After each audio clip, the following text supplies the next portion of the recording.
रास ने दिलवाया है, जागरण आसन के बदले निंद। रास ने दिलवाया है, नमो नमो है माँ भवानी, नमो नमो है माँ भवानी, नमो नमो माँ शारदे, वंदना है वंदना माँ। अपनी भाषा पर, अपने देश पर, अपनी संस्कृति पर, अपने मूल्यों पर, अपनी संवेदनशीलता पर, अपने साहित्य की समृद्धि पर और हमारे साहित्यकार जो अनेक साहित्यकार, सविता जी ने कहा था कि यहाँ से अनेक साहित्यकार ज्ञात और अज्ञात निकले। भारत के उन अनेक साहित्यकारों और संतों की इस परंपरा पर हम बहुत गर्व करते हैं कि भले ही हम बाहर हैं लेकिन हम हैं तो यहीं के हैं, इसी भाषा के हैं। और आपका स्लोगन देख रही थी, हिंदी बनेगी राष्ट्र की भाषा, हिंदी बनेगी विश्व की भाषा। देखिए, एक स्तर पर हम काम कर रहे हैं, दूसरा स्तर जिसकी आधार भूमि है भारत, उस पर आप काम कर रहे हैं। आप हमें शुभकामना दे रहे हैं कि हम अच्छा काम करें। मैं आप सबको शुभकामना देती हूँ कि आप सब लोग हिंदी के लिए, भारत की इस हमारी भाषा के लिए, जो भाषा हमें सब कुछ बनाती है, इस भाषा के बिना हम कुछ नहीं हैं। अगर व्यक्ति के पास भाषा ना हो तो कुछ नहीं होता। इसी तरह से हिंदी जो भारत की बोली है, भारत के विचारों की संवाहक है, उसके बिना कुछ नहीं होता। अपनी कविता की छोटी सी पंक्तियाँ, 2-3 पंक्तियाँ सुनाकर मैं बात समाप्त करती हूँ। अंतिम पंक्तियाँ हैं, ये कविता है मेरी वंदे मातरम। क्योंकि आप सोचेंगे कि हम बाहर से रहते हैं, लेकिन मेरा कहना है कि जहाँ रहूं मेरे भीतर का आकाश तुम्हारा दिया हुआ है। जहाँ रहूं मेरे भीतर का आकाश तुम्हारा दिया हुआ है, मेरे तन मन की मिट्टी की आग तुम्हारी, संवेदन का दीप तुम्हारा ही दिया हुआ है। हम सबके अत्यंत आदरणीय और प्रिय साहित्यकार के साथ साथ एक बहुत बड़े राजधर्म के निर्वाहक श्रद्धेय डॉक्टर निशंक जी,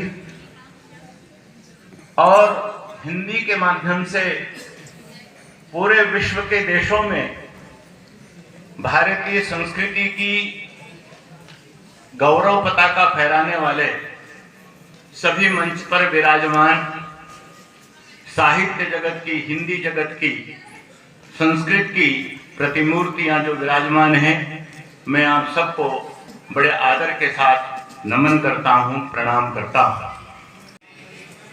राष्ट्रभाषा होगी, विश्व भाषा होगी, और जब कभी हमारे श्रद्धेय निशंक जी जैसे राष्ट्र नेता माननीय अटल बिहारी वाजपेयी जी की तरह से विश्व मंच पर सारे संसार के लोगों को वसुधैव कुटुंबकम का संदेश देंगे, विश्ववारा भारतीय संस्कृति की भूमिका सारे विश्व तक पहुंचाएंगे, उस समय ये भारत विश्व गुरु होगा और हम उस दिन की प्रतीक्षा कर रहे हैं।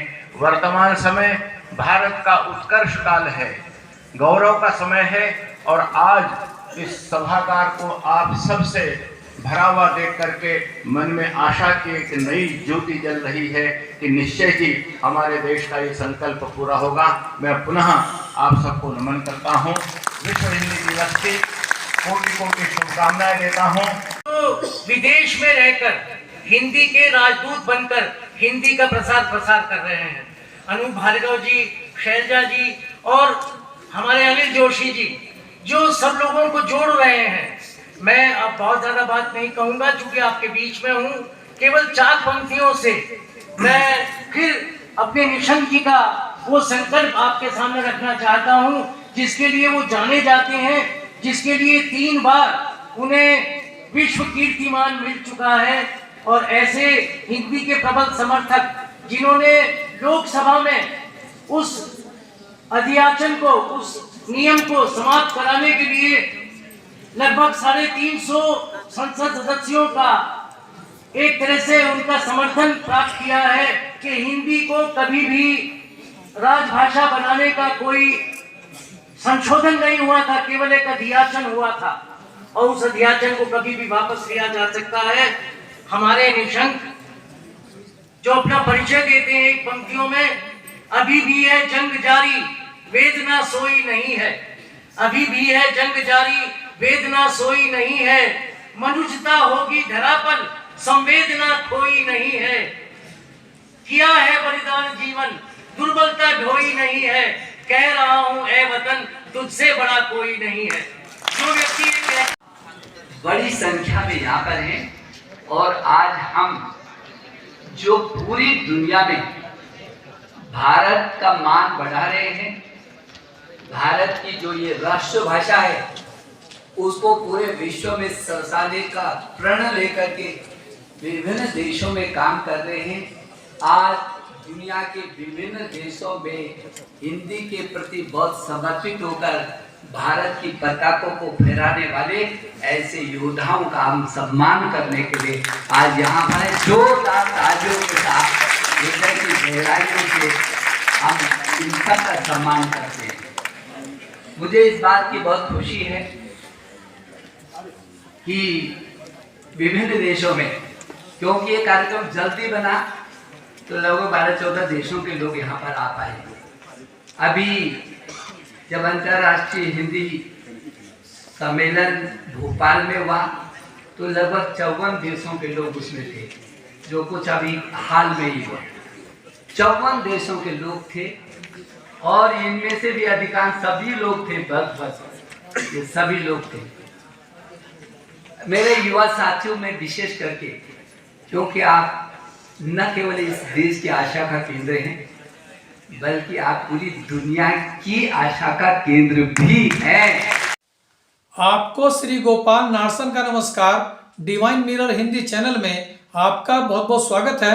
आइए जान लेते हैं आज की कुछ खास चर्चित खबरें। जैसा कि आप देख रहे थे, विश्व हिंदी दिवस पर आज हरिद्वार के ऋषिकुल आयुर्वेदिक कॉलेज सभागार में हिंदी को राष्ट्रभाषा व युवाओं की भाषा बनाने के लिए सांसद एवं साहित्यकार डॉक्टर रमेश पोखरियाल निशंक के नेतृत्व में गोष्ठी आयोजित करके वह हर की पौड़ी तक पदयात्रा निकालकर संकल्प पारित किया गया। इस कार्यक्रम में 14 देशों में बसे भारतीय मूल के हिंदी प्रेमी जहां मौजूद रहे, वहीं वरिष्ठ साहित्यकार डॉक्टर यमुना शर्मा अरुण, पतंजलि विश्वविद्यालय के प्रतिकुलपति डॉक्टर महावीर अग्रवाल, डॉक्टर सुशील उपाध्याय, स्वतंत्र सेनानी परिवार के जितेंद्र रघुवंशी व सुरेंद्र सैनी समेत अनेक साहित्यकार व हिंदी प्रेमी मौजूद रहे। इस अवसर पर विभिन्न कॉलेजों के छात्र छात्राओं ने भी भागीदारी निभाई। शिवसेना के दो गुटों की लड़ाई में महाराष्ट्र विधानसभा अध्यक्ष राहुल नार्वेकर ने आज उद्धव ठाकरे गुट को झटका देते हुए एकनाथ शिंदे गुट को ही असली शिवसेना माना है। साथ ही उन्होंने उद्धव ठाकरे की अयोग्यता संबंधी याचिका को भी खारिज कर दिया है, जिससे एकनाथ शिंदे के मुख्यमंत्री पद पर बने रहने का मार्ग प्रशस्त हो गया है। कांग्रेस ने अयोध्या में 22 जनवरी के रामलीला के प्राण प्रतिष्ठा समारोह में जाने और उसमें शामिल होने से इनकार कर दिया है। कांग्रेस का कहना है कि यह आयोजन आरएसएस व भाजपा द्वारा किया जा रहा है और इस कारण वे इसमें शामिल नहीं होंगे। उन्होंने उक्त आयोजन को चुनावी लाभ के लिए आयोजित किया जाना भी बताया और पार्टी नेताओं को दिए गए निमंत्रण को सम्मान पूर्वक अस्वीकार कर दिया। इंडियन ओवरसीज कांग्रेस के अध्यक्ष सैम पित्रोदा ने कहा कि एक बार पूर्व प्रधानमंत्री राजीव गांधी द्वारा एक साथ 5000 लोगों से हाथ मिलाने के कारण उनके हाथ से खून निकलने लगा था, क्योंकि जिन ग्रामीण पृष्ठभूमि के लोगों से उन्होंने हाथ मिलाया था उनके हाथ की त्वचा कड़ी मजदूरी के कारण खुरदरी हो गई थी और इसी कारण उनके हाथ में खून रिसने लगा था। देश की सबसे बड़ी उम्र की 19 साल की राजमाता बाघिन की बीमारी के बाद दुखद मृत्यु हो गई है। वह रणथंभौर टाइगर पार्क से 2008 में सरिस्का लाई गई थी। सामान्यतः बाघ की उम्र 14-15 साल होती है, परंतु राजमाता बाघिन 19 साल तक जिंदा रही। खानपुर क्षेत्र में नदी के तटबंध निर्माण में बढ़ती जा रही लापरवाही पर आज सिंचाई मंत्री सतपाल महाराज ने अधिकारियों को कड़ी फटकार लगाई है। उन्होंने कहा कि तटबंध निर्माण में खामी मिलने पर दोषी अधिकारियों को बख्शा नहीं जाएगा। केंद्रीय सड़क परिवहन मंत्री नितिन गडकरी ने आज पंजाब में 4000 करोड़ रुपए की लागत से फगवाड़ा होशियारपुर 4 लेन राजमार्ग का उद्घाटन किया। उन्होंने बताया कि पिछले 9 सालों में पंजाब में 2540 किलोमीटर सड़कें नई बनाई गई हैं। कांग्रेस नेता कार्ति चिदम्बरम को प्रधानमंत्री नरेंद्र मोदी की तारीफ करना भारी पड़ गया। कांग्रेस ने उनके इस बयान के लिए कारण बताओ नोटिस जारी किया है। ब्रह्मा कुमारी चीफ रही दादी जानकी कहती थी कि जितना ज्ञान का स्मरण करोगे उतना दाता यानी परमात्मा याद आएगा।